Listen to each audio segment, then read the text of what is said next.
Consultants. Where are my current consultants at? Those who are working in the schools, getting contracts, maybe working for a larger education company or just working part time. Come on into the room. Let me talk to you. Let me help you to understand what needs to happen in this next phase that we are about to step into. Let me tell you, I've had enough. I'm tired of seeing talented educators and consultants sitting on their hands waiting for the Trump administration to magically fix something or to do something, or you're constantly watching the news trying to figure out what's the next thing that's going to happen. Now, we all know that about 1,300 people were laid off from the Department of Education. We've had a slew of executive orders, and we've had some constant and inconsistent policy shifts. But while you're waiting, honey, the world continues to keep moving. People are doing their thing. I want you to look around. See, the problem is we're so invested in what's happening on the news, listening to what our family and friends are going to say, listening to what recession might be happening or might not be happening. What we haven't done is taken a look at what's really happening. Schools are already adapting. Yep, schools are already adapting. Not only are schools adapting, parents are adapting. Communities are adapting. Teachers are adapting. Let me tell you, micro schools are currently forming right now. Right now, there are more micro schools that are forming, that are being established, that people are meeting right now. This week, people are meeting. Parents are coming together like never before. When I say these homeschool networks are expanding, they are collaborating, they are combining, they are sharing resources, using group economics. And we're not going to even talk about how many new private schools are slated for 2025 and 2026. Do we even understand how many new private schools that will be privately funded, that will not accept any government funding, are being planned right now or in process right now? Buildings already bought, understandings already done. Can we talk about how many online schools have been created? How many programs? There are agencies that bring in private tutors who will go into the home to tutor groups of kids. Y'all need to stop playing. Private schools, charter schools launching new innovative programs every single day. But guess what? Here's the kicker. These institutions, they need fresh ideas. They need creative arts workshops because remember, even though they're doing something different, they still need some of the same skills and expertise. So they're looking for the people with the creative arts workshops. They are looking for athletic training. Yep, but they can't go to the school to get it. They still need those athletic trainers. They still need those people to teach their kids real world skills like coding. Yep. Where are my people who are in IT, who are in tech?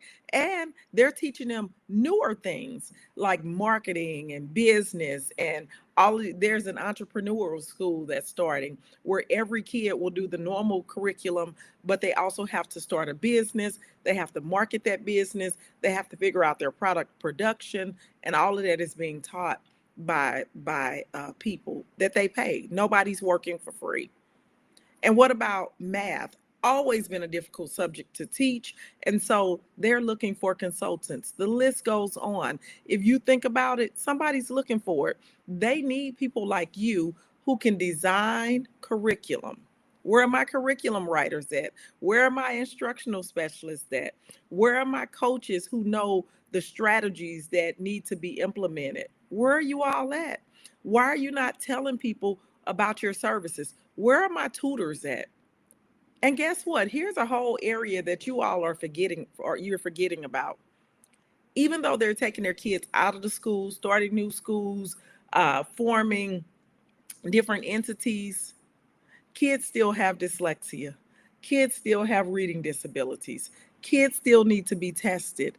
You can have a train the trainer program where you train parents and community organizations how to appropriately test students' reading levels. Parents don't know that. And when you just read the instructions don't really tell you how to do it. They give you a step by step, but there are so many variables in between that you know like the back of your hand. You can train parents on how to support their students. When you think about a charter school opening or a private school opening, it takes a lot of money to open those schools. A lot of times they have 40 or 50 kids that they're going to educate in that school.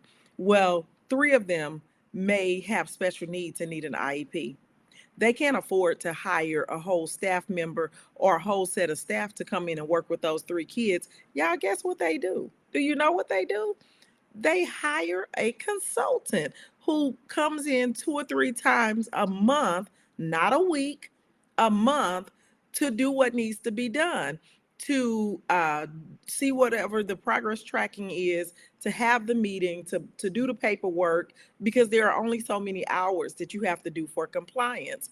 And so they hire a consultant to come in. They don't have money to pay a full-time staff member or two or three or a TA in addition. So they hire a consultant. But yet many of you all are still waiting. You're waiting for the perfect moment. You're waiting for an administration change. You're waiting for a miracle. And why are you doing that when you have everything that you need, but you're so busy sitting back, um, you know, being afraid, operating out of fear instead of faith? Why are you operating out of fear? You got to operate out of faith. You can be collecting your first contract that can cover your bills for the next 5 or 6 months. And then some people have retreated to, I'm just going to get a job. And that's okay if that's what you feel like you need to do. But I ask you this: one contract can cover your bills for 5 to 6 months, if not more. And for that job, you're going to be consumed 40 hours a week, 5 days a week, every month for what, $3,000, $4,000? You got to think about the balance of this. You're going backwards, and that's never the answer. You were not intended to go backwards. So I want you to think about it like when you let go of an old boyfriend and then you see him again years later. You very seldom hear stories of success, because while you think about all of the good times, you forgot about all of the bad times. And so you might every now and then hear a success story, but more often things get worse instead of better. And so you're not supposed to go backwards. If you're not out here pitching and closing deals, you're falling behind. Here's what I recommend to you. For the next 30 days, I challenge you to pivot, to take action, to build your network, and to work to close a contract. Use your expertise to create new income streams, rather than just waiting on someone else to change your circumstances. Now, for those who you need to ramp it up, get into my free masterclass that's coming up on March 22nd. Free masterclass. I'm going to show you what you need to do to pitch your program to get yeses. A lot of you all are not pitching your programs correctly. You're not pitching them in a way that's going to get a yes. And so I'm going to take the time to walk you through why you're getting no's, because you don't know why you're getting no's, but it's killing your confidence. And so I want to help you with that. But I want you to think about all of the things that have happened and what your response has been to it. Really stop and think about, what has your response been to it? And so a lot of stuff has happened in education, but we don't really want to deal with the things that have happened. We just want to look at it and say, oh my God, we just want to talk about it and let the negative voices into our head. And then we turn into a person that we don't want to be. Oh, and I'm sorry. And if you're with me live, give me a hey, what's up, what's going on? And if you're catching this in the replay, give me a hashtag replay. If you have questions, put it in the comments. I'll answer your questions. That's why I come on here, to try to help you all, because there's money to be made. Honey, June 30th, 2025 is coming up. That money has to be spent. These people don't know how to spend this money, because guess what? They've been consumed in trying to figure out what is happening in this administration. They've taken their eye off the ball, and they don't know that they let some things slip through the cracks. And to be quite honest, every year we have money left over at the end of the year, but we're normally able to ask for an extension. We're normally able to say, hey, things got hectic. I didn't get to use my money. Can I get an extension? Well, this is one of these times where they're not going to get an extension. They already know they're not going to get an extension. And so they got to spend this money. Y'all, these are easy ways to make money to get your program in. Hey, Daisy Dots. Hey, hey there. Thank you for joining me. And if you have a question, put it in the chat, Daisy. I'll answer it for you.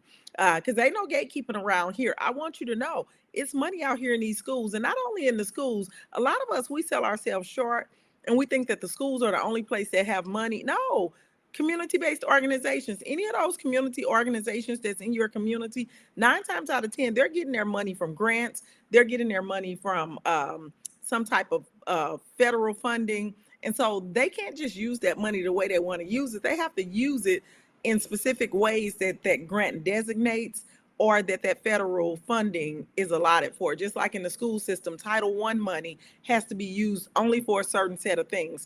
Title IX money, Title III money, those monies can only be used in certain categories. And so once you present your services, it'll let them know, oh, I can use this for this.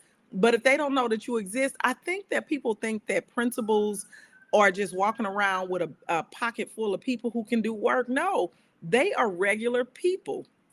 Daisy says, how do you anticipate the shift in education will affect things? Okay, so let's think about this. So here's some ways that, let me tell you some of the ways that things have been affected. So we all know that this current Trump administration has reduced the burden on CTE programs. So he rolled back some of the kind of like the Obama era guidelines and took away some of the reporting requirements for CTE programs.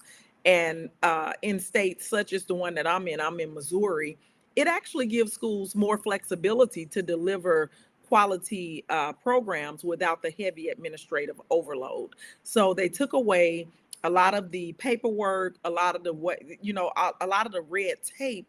And so now they're able to get more programs into schools because guess what?